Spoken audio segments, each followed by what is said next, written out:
Hey everybody, it's the Mad Master here. I'm doing a video today, and this is going to be a new series that I'm going to be doing on this channel.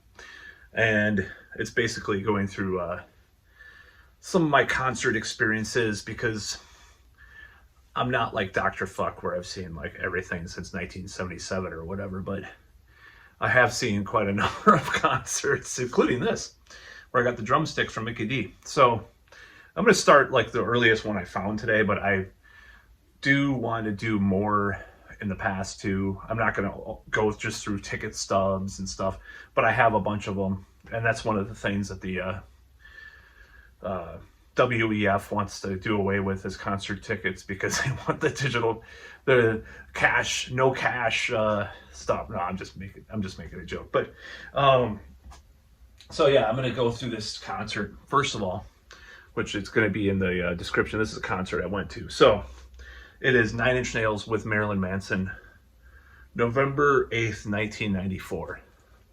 And let's go into that. So that is I'll tell the background story and stuff like that. It's going to be obviously more off the cuff. I'm not going to be writing these out, but it's just, maybe I think it's better just to do it off the cuff because sometimes it's better to do it that way so the memories can flourish and stuff instead of doing some scripted thing. But anyways, this is what happened with that concert. So I'm going to tell the whole story about how I got into Nine Inch Nails and why I went to that concert, who I went with. I'm trying to remember. Yeah, I was friends with, I'll just call him Mark. It's not his real name. I'm just trying to protect the innocent, protect people that may not want to be mentioned in videos.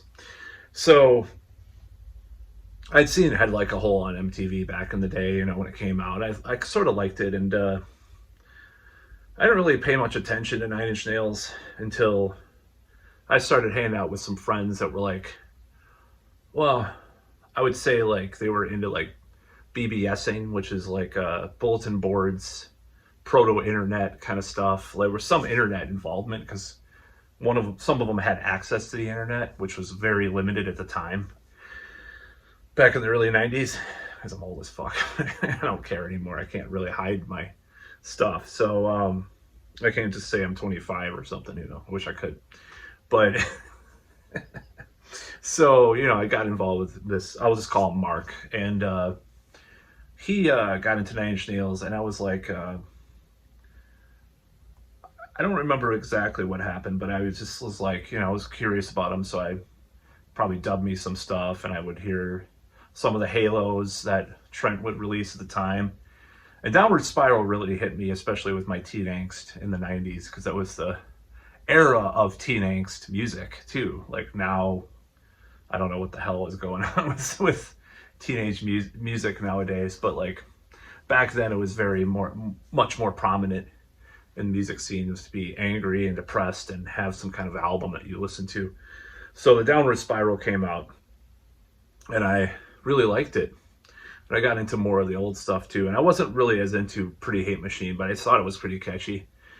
And God, I can't remember all this stuff. It was in November. So I was at my alternative school at the time.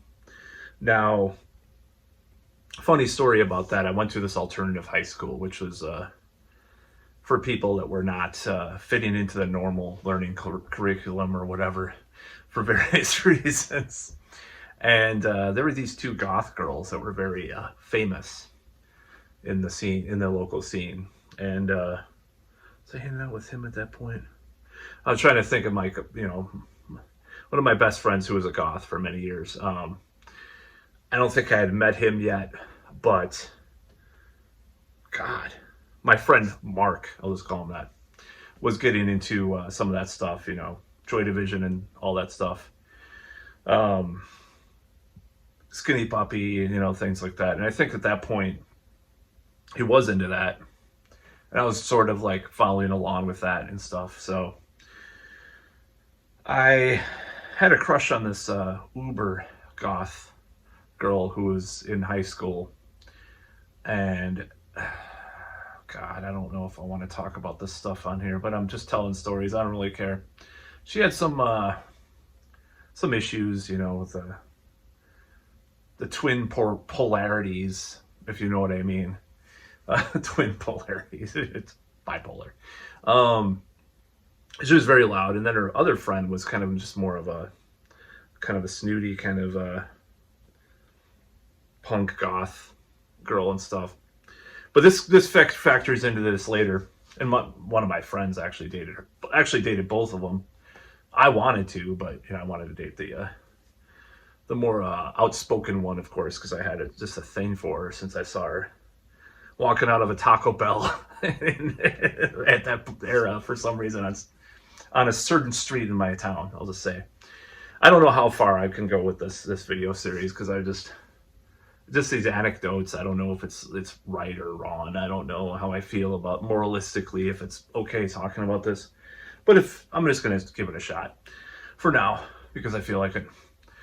So this is as people have told me they like these stories and stuff. So I mean, as long as I anonymize things, I don't know if it's a bad thing or not. But so we go to the show and it's there's this band that opens up, or there was Jim Rose Circus. It was like this, a piercing. Oh, he has piercings on his pecker, and he pulls stuff from his. I don't remember exactly what they did, but it was like freaky stuff for the time, and that was okay. It was entertaining. And then there was this little known band that was coming out called Marilyn Manson, and I think by that time, I'd pretty much heard so much industrial goth kind of stuff, related stuff, that I was kind of cynical about it, and the BBSers were very cynical about it, oh yeah, this is just some mall kind of stuff that's coming out, Little did we know that it would just take over everything, in some ways. Maybe not the underground fanatics, but a lot of the mainstream. So he played his set, or the band played their set. I was like, I couldn't connect with it, right? But then Nine Inch Nails played, and it was awesome. It was there was some frat boys there because of Closer. That's what people were talking about, how they moshed a little bit, these frat boys, and were laughing about it, in the audience, and it was kind of funny.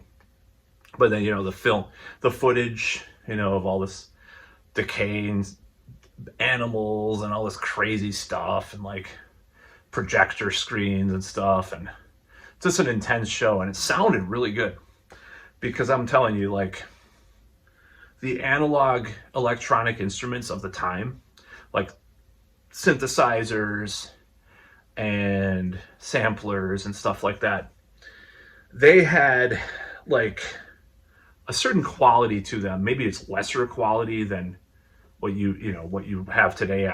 They'll bring a laptop, some electronic artists, but it almost made it sound more raw and rough and dirty and cool, that they were using this old, well, for the time it was probably new, but they were using all this old school shit. Because when I saw Nine Inch Nails years later, it was all probably on a laptop with Cubase or whatever they're using now, I don't know. And I was just it wasn't as cool as this time, this November 8th, 1994 kick. Jesus Christ. So we saw this, and Trent did a lot of crazy stuff on stage, and it was just it was really cool. We went home, and it was a great show. It was a great night. A very long show too. It was all the classic stuff, So the next day, I went back to the alternative high school, and the uber goth girls were in a class with me. I think I forgot which class, but they talked about the show. And this is the funny anecdote. Because the more snooty one, the one that didn't have much, as much of a reputation of, whatever, being loud and whatever at the time. They're both bound. Okay, so just picture this. I'm in class. It's like this circular kind of thing with the class. And because all the desks are it was a different kind of high school. I'll just say that. And I'm trying to tell this story without laughing my ass off. So at the time, they weren't as cool. Nine Inch Nails was oh, that's a sellout band. Or Trent was a grifter. trying to make money off the underground subculture in the first place. He's not a real rivet head or whatever, you know. Or industrial died after the first throbbing gristle, this one guy. So that's shit. So it's pretty funny stuff, right? It's just like total elitist kind of stuff, you know. No wonder I'm such an elitist sometimes, or people think I'm an elitist. It's come from that background. So the girls, like, they were talking about it really derogatorily, even though they were there. Everybody was at this show, by the way. This is like one of the biggest shows in this town at the time. Like, I talked to people around my same age. It's like, oh yeah, like someone you wouldn't expect. This old boss of mine is like, hey, I was at that show. You know, it's like you're almost talking about like the Sex Pistols in '76 or whatever. Like, I mean, nobody formed bands because of this show, but you know, well, who knows? So these goth girls are talking all snarkily about, yeah, and then they came out with this, and then the final encore was something I could never have.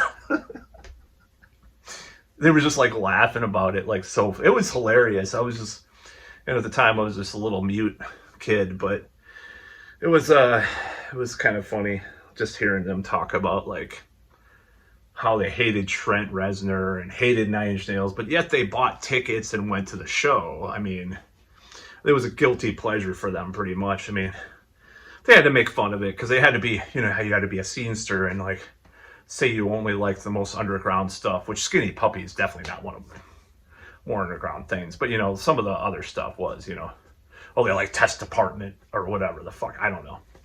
I can't remember all the names of these bands, but that was kind of the point of the whole thing at that point. And that's kind of the whole shebang with that was you couldn't admit to like a Nine Inch Nails even though you listened to them and went to their shows, you know. And I kind of went along with that a little bit, but I was more into it, you know, for legitimately. I just didn't care, you know. I actually didn't care as much because I liked it, so I just didn't give a shit. I wasn't like a super fan, but you know, I was definitely into it. But yeah, you if you were truly into the industrial goth stuff, you could not say that you liked Nine Inch Nails after a certain point, even if they helped out. It was like Metallica or something. Like, they helped out all these underground bands. He helped out a lot of underground bands, like Coil. He signed to his Nothing Records label and stuff.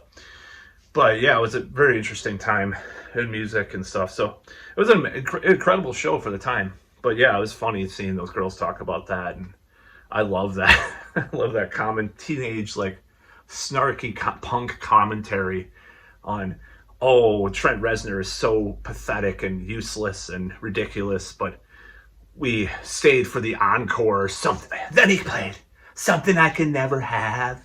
Ha ha ha, so ridiculous. I hate Trent now. You know, yeah, you hate Trent, but you fucking spent, I don't know, it was like $20 at the time. Let's see how much it was. $24. Plus all the fees and stuff, because it was still Ticketmaster. But yeah, I mean, it was a cool show. So that's the first installment. Let me know what you think about this new segment. I'm going to go through probably not all the ticket stubs, because some of them are just kind of lame. But, I mean, just like, you know, if I go to like a Corn Fest or something and have a concert ticket stub for that or some shit, I don't know, or whatever, or non-musical events, I'm not going to do that. But yeah, I'm going to talk about all these concerts. So that was pretty cool. But yeah, just let me know in the comments what you think of this segment. Just going to blab for 15 minutes, I guess, about each concert. I think it's a cool idea. I've been kind of dry on politics lately. I'm just like, yeah, whatever. You know, I could talk about the Stanford woke language thing. You know, I could talk about that or whatever, but I'm not going to talk about it. But that's about all.